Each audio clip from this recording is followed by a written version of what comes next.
Oi, eu sou a Grazi e esse é o 15 Minutos com a Bíblia. No vídeo anterior vimos que Esther usou de uma estratégia inusitada ao oferecer um banquete a Xerxes e a Ramã, sem revelar qual era o seu verdadeiro pedido, despertando assim a curiosidade do rei.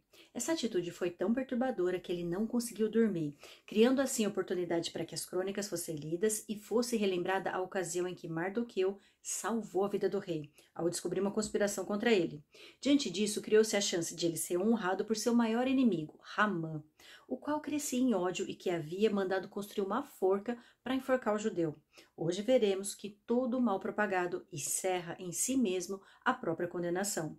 Creio que aprenderemos aqui como funciona a justiça divina. Ela não é baseada na ausência de tribulações, mas sim na prevalência do bem contra o mal. Capítulo 7. O enforcamento de Ramã. O rei e Ramã foram ao banquete com a rainha Esther. E enquanto estavam bebendo vinho no segundo dia, o rei perguntou de novo: Rainha Esther, qual é o seu pedido? Você será atendida. Qual o seu desejo? Mesmo que seja metade do reino, isso lhe será concedido. Então a rainha Esther respondeu: Se posso contar com o favor do rei, e se isso lhe agrada, poupe a minha vida e a vida do meu povo. Este é o meu pedido e o meu desejo, pois eu e meu povo fomos vendidos para destruição, morte e aniquilação. Se apenas tivéssemos sido vendidos como escravos e escravas, eu teria ficado em silêncio, porque nenhuma aflição como essa justificaria perturbar o rei. O rei Xerxes perguntou a rainha Esther: Quem se atreveu a uma coisa dessa? Onde está ele? Respondeu Esther: O adversário e inimigo é Ramã, esse perverso. Diante disso, Ramã ficou apavorado na presença do rei e da rainha. Furioso, o rei levantou-se, deixou o vinho, saiu dali e foi para o jardim do palácio. E percebendo Ramã que o rei já tinha decidido condená-lo, ficou ali para implorar por sua vida a rainha Esther. E voltando o rei do jardim do palácio ao salão do banquete, viu Ramã caído sobre o assento onde Esther estava reclinada. E então exclamou: Chegaria ele ao cúmulo de violentar a rainha na minha presença, em minha própria casa? Mal o rei terminou de dizer isso, alguns oficiais cobriram o rosto de Ramã. E um deles, chamado Harbona, que estava a serviço do rei, disse: Há uma forca de mais de 20 metros de altura junto à casa de Ramã, que ele fez para Mardoqueu, aquele que intercedeu pela vida do rei. Então o rei ordenou: Enforquem-no nela. Assim Ramã morreu na forca que tinha preparado para Mardoqueu, e a ira do rei se acalmou. A primeira coisa que quero destacar é que foi o rei que perguntou a Esther qual era o seu pedido. Ela não precisou ir até ele. Foi o rei quem se dirigiu a ela para saber o que desejava. O segundo ponto é a forma como Esther se humilhou diante dele. Ao pedir para poupar sua vida e de seu povo, ela disse que se apenas tivessem sido condenados à escravidão, não ousaria perturbar o rei com tal assunto. Mas como se tratava de perigo de morte, não teve outra alternativa a não ser se dirigir a ele. Com isso, demonstrou a submissão que Vasti não havia demonstrado. A antiga rainha se julgava tão superior que não se curvou diante da ordem do rei. Já Esther se colocaria até na posição de serva, se necessário, apenas para não perturbá-lo. Diante da revelação de Esther, o rei ficou tão indignado que não sabia o que fazer. Ele saiu para o pátio externo e, quando retornou, seus olhos, que até então eram de absoluta confiança em Ramã, passaram a ser de desconfiança. Aquele que era o seu braço direito e o mais honrado dos oficiais passou instantaneamente a ser o homem mais desprezível do reino, pois estava tramando contra a vida da rainha. Xerxes chegou a pensar que ele estaria tentando violentar Esther, quando na realidade estava intercedendo por sua própria vida. O interessante é que um dos servos sugere que Ramã seja enforcado na forca que construiu para Mardoqueu. E assim foi feito. E a reflexão que faço aqui é a seguinte: a ira do rei só se aplaca quando o mal praticado retorna a quem praticou. A lei do plantio e colheita nos ensina que aquilo que plantamos será aquilo que colheremos. Não podemos plantar o mal e achar que não receberemos o mal como resultado. A cilada que Ramã tramou contra Mardoqueu voltou-se contra ele mesmo. Capítulo 8. O decreto do rei em favor dos judeus. Naquele mesmo dia, o rei Xerxes deu à rainha Esther todos os bens de Ramã, o inimigo dos judeus. E Mardoqueu foi trazido à presença do rei, pois Esther lhe dissera que ele era seu parente. O rei tirou seu anel-selo que havia tomado de Ramã e o deu a Mardoqueu. E Esther o nomeou administrador dos bens de Ramã. Mas Esther tornou a implorar ao rei, chorando aos seus pés, que revogasse o plano maligno de Ramã, o Agagita, contra os judeus. Então o rei estendeu o cetro de ouro para Ester, e ela se levantou diante dele e disse: Se for do agrado do rei, se posso contar com seu favor, e se ele considerar justo, que se escreva uma ordem revogando as cartas que Ramã, filho do Agagita Hamedata, escreveu para que os judeus fossem exterminados em todas as províncias do império. Pois como suportarei ver a desgraça que cairá sobre o meu povo? Como suportarei a destruição da minha própria família? O rei Xerxes respondeu a rainha Ester e ao judeu Mardoqueu: Mandei enforcar Ramã e dei os seus bens a Ester, porque ele atentou contra os judeus. Escrevam agora outro decreto, em nome do rei, em favor dos judeus, como melhor lhes parecer, e selem-no com o anel selo do rei, pois nenhum documento escrito em nome do rei e selado com seu anel pode ser revogado.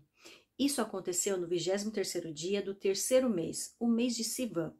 Os secretários do rei foram imediatamente convocados e escreveram todas as ordens de Mardoqueu aos judeus, aos sátrapas, aos governadores e aos nobres das 127 províncias que se estendiam da Índia até a Etiópia.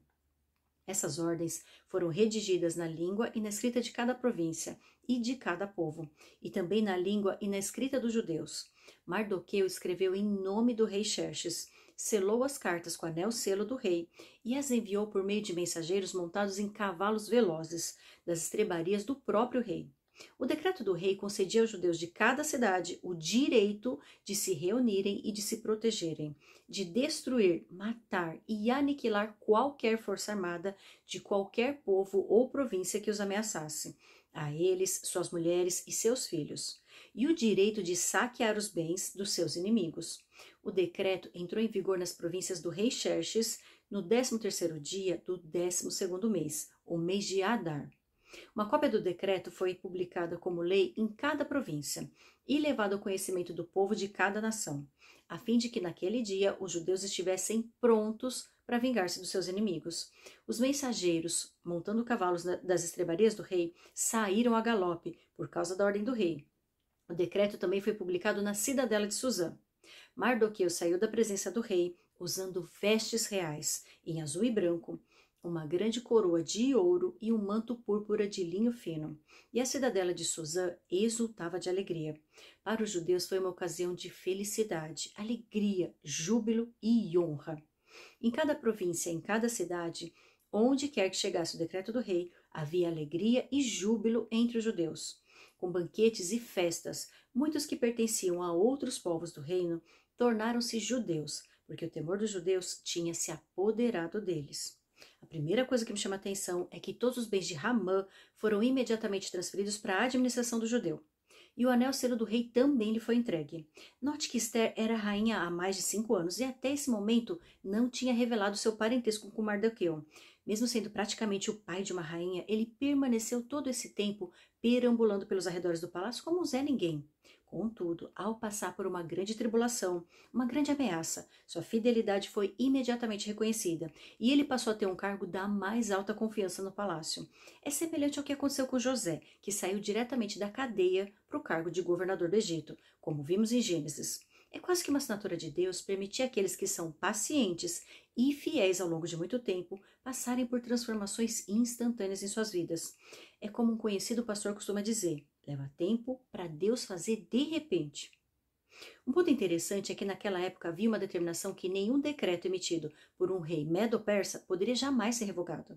Portanto, nem mesmo o próprio Xerxes tinha poder para revogar a ordem de extermínio que fora dada por Ramã. Ele deixou isso bem claro a Ester. Contudo, permitiu que fosse emitido um novo decreto em favor dos judeus. E o que mais me gera reflexão nessa história é o conteúdo do decreto redigido por Mardoqueu.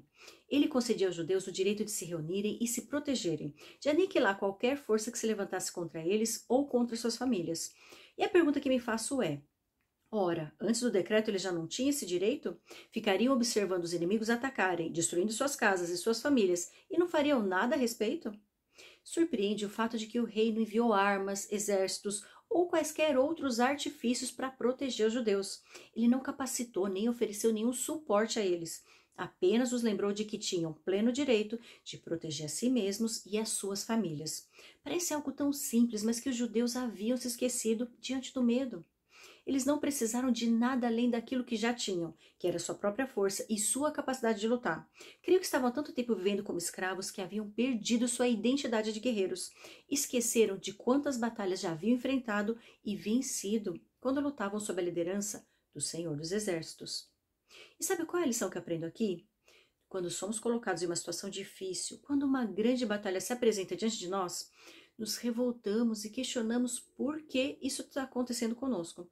Em vez de reconhecer que podemos lutar, vencer e sair da batalha ainda mais fortalecidos, ficamos com medo de enfrentar o desafio. E como Esther, pedimos ao rei para que a prova seja cancelada. Mas não é assim que funciona no reino de Deus. Ele não nos isenta de passarmos por provas e expiações, mas confirma a nossa identidade para relembrarmos que já temos tudo o que é necessário para lutar e vencer. Fazemos parte do exército do Deus vivo. Não precisamos fugir ou nos esquivar de uma batalha. Podemos enfrentá-la, derrotar o inimigo e, ainda por cima, recolher os despojos. Para finalizar, quero destacar 2 pontos. O primeiro é que Mardoqueu saiu da presença do rei usando vestes reais, ou seja, passou de um andarilho para uma posição de honra, respeito e destaque. A batalha seria travada dali a 10 meses. Mesmo assim, para os judeus, aquela foi uma ocasião de felicidade, alegria, júbilo e honra.